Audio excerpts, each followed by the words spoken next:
Okay, तो आज हम लोग करने वाले हैं स्क्रॉडिंजर वेव इक्वेशन। तो उसके लिए हम सबसे पहले क्या करेंगे, स्क्रॉडिंजर टाइम डिपेंडेंट वेव इक्वेशन निकालेंगे और उसी से बाद में हम स्क्रॉडिंजर टाइम इंडिपेंडेंट स्क्रॉडिंजर वेव इक्वेशन भी निकालेंगे। तो स्क्रॉडिंजर टाइम डिपेंडेंट वेव इक्वेशन निकालने के लिए सबसे पहले हम क्या करेंगे, एक पार्टिकल लेके जो सिर्फ एक्स डायरेक्शन में जा सकता है, क्योंकि उसको थ्री डायमेंशनल कन्वर्ट करना फिर हमारे लिए ईजी रहेगा। तो हम पहले कंसिडर कर रहे हैं कि सिर्फ एक डायमेंशन में जा सकता है ताकि कैलकुलेशन ईजी हो हमारे लिए।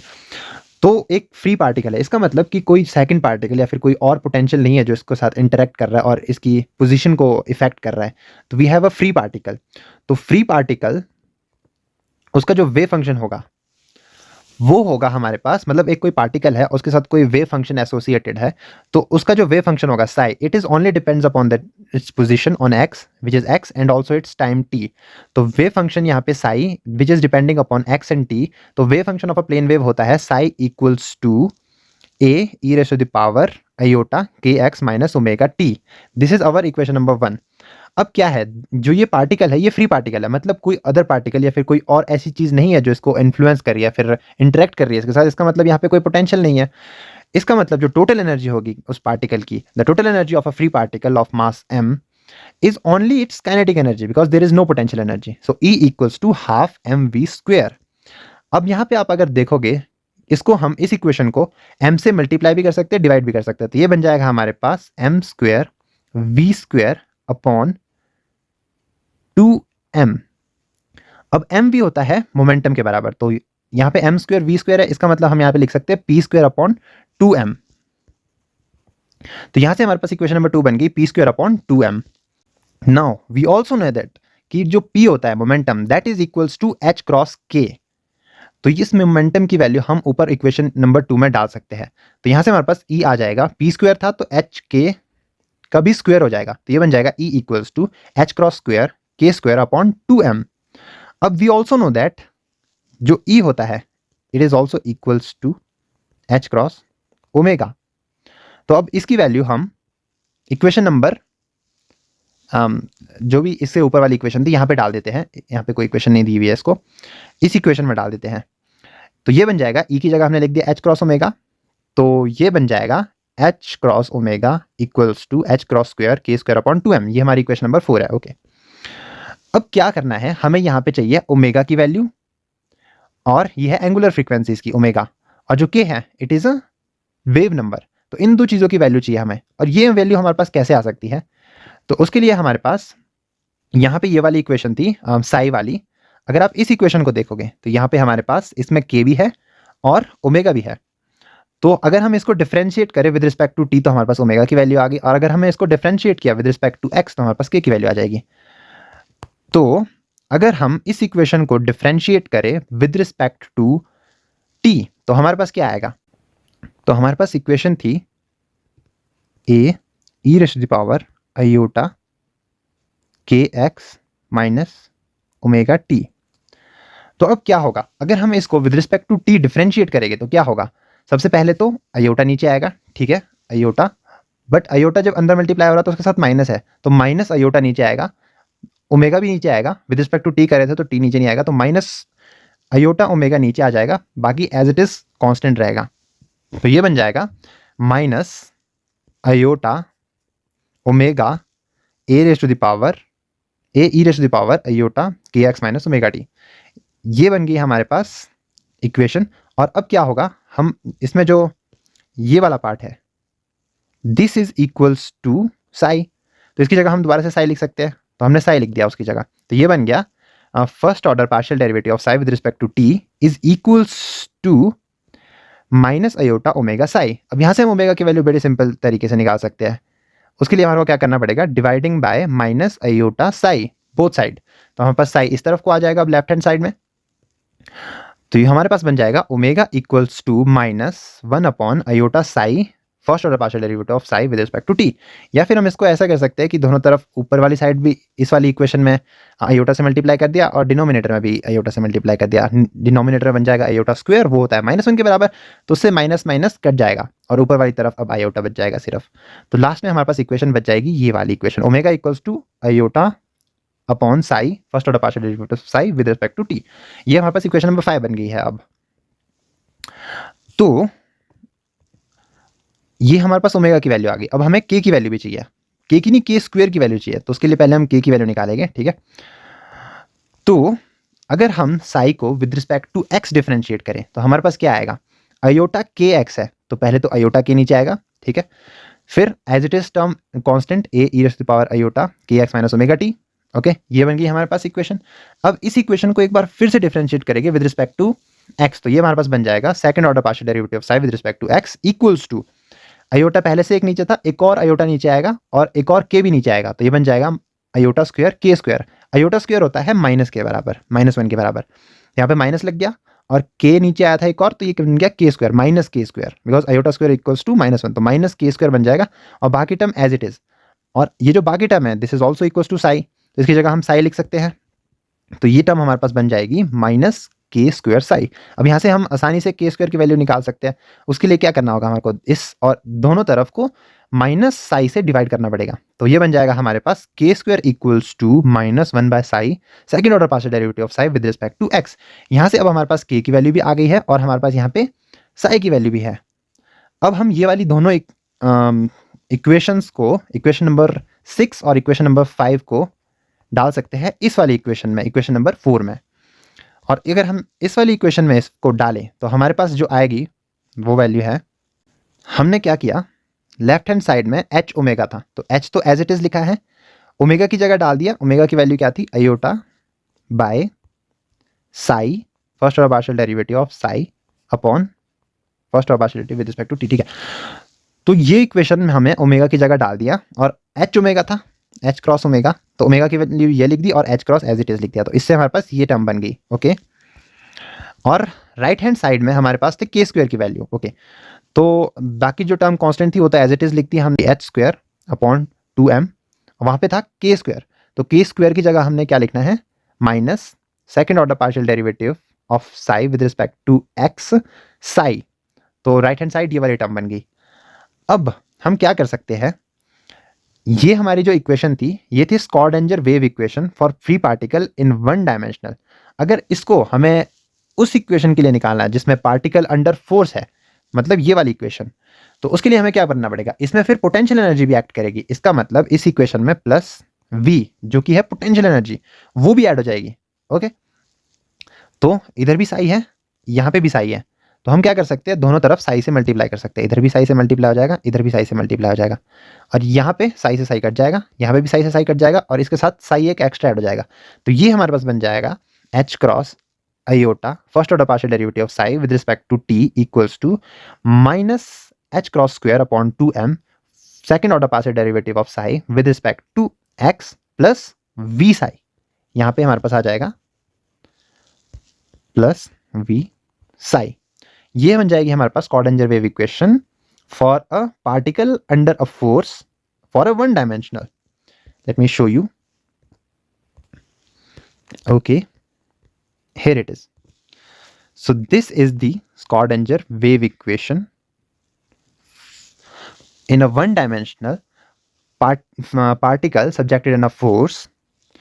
तो ये वन डायमेंशनल, बिकॉज नीचे देखो यहाँ पे सिर्फ एक्स स्क्वायर है, it is only depending upon x, but अगर हम क्या करें, एक्स की जगह x square plus y square plus z square लिख दे तो हमारे पास ये 3 डायमेंशनल बन जाएगी, जैसे कि यहाँ पे लिखा हुआ है, देखो यहाँ पे सिर्फ एक्स स्क्वायर था, अब हमारे पास ये 3 डायमेंशनल हो गई है, वहाँ पे था फर्स्ट और second order partial derivative of psi with respect to x square, but यहाँ पे हमारे पास ये जो इक्वेशन है ये 3 डायमेंशनल बन गई है, यहाँ पे एक्स स्क्वायर भी है, वाई स्क्वायर भी है, जेड स्क्वायर भी है, जिसको हम डेल भी बोलते हैं, तो ये बन जाएगी 3 dimensional Schrodinger wave equation for a particle under subjected which depends upon the time. Why it depends upon the time, देखो लेट मी शो यू। अगर आप यहाँ पे देखोगे तो यह जो साई है it is a function of x comma T, it is also depends upon the time t, so this is called the Schrödinger time dependent Schrödinger wave equation. Now how can we find the Schrödinger time independent Schrödinger wave equation from this? Okay, for this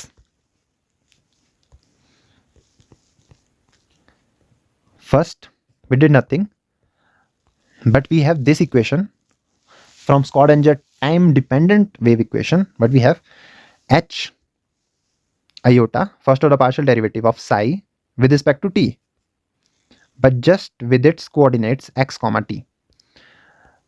और left hand side में हमारे पास है minus h cross square upon 2m, second order partial derivative of psi with respect to x, उसके भी coordinates लिख दिए, plus v into Sai जिसके कोऑर्डिनेट्स एक्स कॉमा टी, ठीक है, which is depending upon time, we also have t in this equation. ये equation हमारे पास कहाँ से आई है, ये इक्वेशन जो यहाँ पे हमने निकाली थी, इस इक्वेशन से, दिस इक्वेशन हियर, ओके, ये हमने यहाँ पे लिख दी है। बस क्या फ़र्क है, कोऑर्डिनेट्स भी साथ में लिख दिया हमने इसके कि किन किन वैल्यूज़ पे ये डिपेंड कर रहा है। Okay, so what we can do, we have potential energy which does not depend upon time. Okay, इसका मतलब जो ये v है, it does not depend upon the time. And also Schrodinger wave equation में ये जो साई है, हम इसको कॉम्पोनेंट्स में तोड़ सकते हैं, दो डिफरेंट पार्ट्स में तोड़ सकते हैं। तो हमारे पास जो वेव फंक्शन साई है वो बन जाएगा that is equals to psi x, x जो उसके कोऑर्डिनेट्स हैं, और फाई टी, और दो कंपोनेंट में टूट गया अब ये, psi with x and phi with the t. We can put this value in this equation, so what we get, this equation here, psi की जगह हमने यहाँ पे लिख दिया है psi x phi t, and also psi की जगह हम क्या लिख रहे हैं, ये पूरी टर्म लिख रहे हैं। तो जैसे हमने इसको यहाँ पे पुट किया, ये सिर्फ एक्स पे डिपेंड कर रहा है, तो यहाँ पे सिर्फ साई एक्स वाली टर्म आएगी, फाई टी हो जाएगा कांस्टेंट, बिकॉज ये सिर्फ partial derivate with respect to x है, सिर्फ एक्स पे डिपेंड कर रहा है। सो टी वाली टर्म को कांस्टेंट ले लिया यहाँ से, इस वाली टर्म से टी, फाई टी बाहर ले लिया, और साई टी डिफरेंशिएट होगा with respect to x. Same this side, यहाँ पे फाई टी था but with respect to t differentiate हो रहा था, तो व्हाट वी डिड, जो with respect to t differentiate हो रहा था उसको डिफरेंशिएट किया, जो नहीं हो रहा था उसको बाहर लिख दिया। ये इक्वेशन कुछ हमारे पास ऐसी बन गई है, minus h cross square upon 2m phi t, क्योंकि ये डिफरेंशिएट नहीं हो रहा था विद रिस्पेक्ट टू एक्स, इसको कांस्टेंट ले लिया बाहर, second order partial derivative of psi with respect to x, plus v, हमने पहले ही बता दिया कि v does not depends upon time, so it is the function of x only, phi x psi t equals to iota h cross phi x first order partial derivative of phi t with respect to t. Okay, अब हम क्या कर सकते हैं, इस equation को simplify कर सकते हैं, इस इक्वेशन को। उसके लिए हम क्या कर सकते हैं, दोनों तरफ phi x psi x phi t से डिवाइड कर सकते हैं। So what we are getting, psi x phi t, and this side, this will also divide with the psi x phi t, and this will also divide with the psi x phi t। यहाँ पे क्या होगा, ये constant है, साई से psi cut जाएगा, यहाँ पे क्या हो जाएगा, ये पूरी टर्म इस पूरे से कट जाएगा, और लेफ्ट हैंड साइड में ये साई टी, यहाँ पे जो ये वाला साई टी है ये कट जाएगा, फाई टी इस फाई टी से, यहाँ पे बचेगा सिर्फ ये साई एक्स, और राइट हैंड साइड बचेगा सिर्फ phi t. Okay, so what we get here on this equation, psi से साई कट गया था, फाई से फाई कट गया था इधर, तो हमारे पास बचा यहाँ पे डिनोमिनेटर में सिर्फ फाई तो कट गया था, सिर्फ बचा साई, फाई तो कट गया था, सिर्फ साई बचा, तो हमने लिखा 1 by psi minus h cross square upon 2m as it is, 1 by psi as phi cut गया था इस वाले फाई से, डिनोमिनेटर वाला, second order partial derivative of psi with respect to x square, plus ये तो पूरा ही कट गया था इससे, यहाँ पे सिर्फ v बचा, हमने कोऑर्डिनेट्स हटा दिया because this equation only depends upon x now, ठीक है, that is equals to minus, यहाँ पे साई से साई कटा था, फाई टी बच गया था, तो डिनोमिनेटर में फाई लिखा 1 by phi and phi upon t, मतलब first order partial derivative of phi with respect to t, ठीक है। अब क्या होगा, दिस इक्वेशन में, if you see this equation here, जो हमारा राइट हैंड साइड है it is the function of t only, and left hand side is the function of x only. इसका मतलब क्या है, ये जो इक्वेशन है ये टी पे डिपेंड कर रही है, जैसे फाई है हमारे पास, phi only depends upon t because it is the function of t, and psi is the function of x on the other hand, left hand side psi is the function of x. अब क्या होगा, अगर हम इस value को बढ़ा दें, T की वैल्यू बढ़ा दें या कम कर दें, तो ये वाली वैल्यू जो है ये चेंज हो जाएगी, बिकॉज टी की वैल्यू चेंज कर रहे हैं, बट इस वाली में तो है ही नहीं टी, राइट हैंड साइड वाले, लेफ्ट हैंड साइड वाली में, तो इसको तो कोई फ़र्क ही नहीं पड़ेगा। अब हम बोल रहे हैं कि ये वाली इक्वेशन चेंज हो रही है और इस वाली को कोई फ़र्क ही नहीं पड़ रहा है। ऐसा कैसे? It can not be, it should not happen. तो जो लेफ्ट हैंड साइड वाली इक्वेशन है, इसमें क्या होगा, हमारे पास x की वैल्यू चेंज होगी तो राइट हैंड साइड पे कोई इक्वेशन फ़र्क नहीं पड़ेगा, बिकॉज़ राइट हैंड साइड तो है ही नहीं x। तो ये दोनों एक दूसरे के इक्वल कैसे हो गए, जबकि फंक्शन दो डिफरेंट है और एक फंक्शन वेरी करेगा तो दूसरे को फ़र्क ही नहीं पड़ेगा। ये तभी पॉसिबल है अगर it is equals to the constant. Okay, so इस केस में वो कांस्टेंट है E, energy. So this equation here is equals to the, this equation here, both side is equals to the E, which is the constant. ठीक है, so what we did, left hand side equals to energy E, and also right hand side is also equals to the energy E. And now what we can do, we have psi here, so we can multiply both side by psi here, and we will also multiply by psi, and we will also get psi से psi cut जाएगा, तो यहाँ पे हमारे पास बचेगा minus h cross square upon 2m second order partial derivative of psi with respect to x plus we psi equals to E psi. अब इस इक्वेशन को अगर आप देखोगे तो it is the function of x only, because x को हमने phi को हमने दो कंपोनेंट्स में तोड़ दिया था, फाई और टी तो हमने काट दिया इस तरफ, सिर्फ अब हमारे पास क्या बचा है, Sai which is the function of x। तो यहाँ पे सब जगह x है, ये this value is only dependent upon x। So this equation does not depend upon time, so this is time independent equation.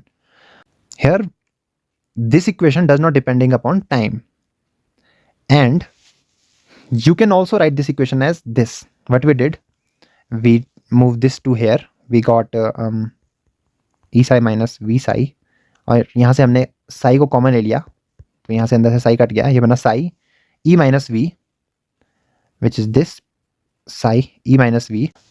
So from this equation, in this equation what we did, we ये बन जाएगा minus h square second order partial derivative of psi upon 2m x square equals to e minus v psi। ये बन जाएगा second order partial derivative of psi upon 2m equals to 2m minus h square e minus v psi. Okay, now we can transfer this whole equation on the left side. Then what we get, we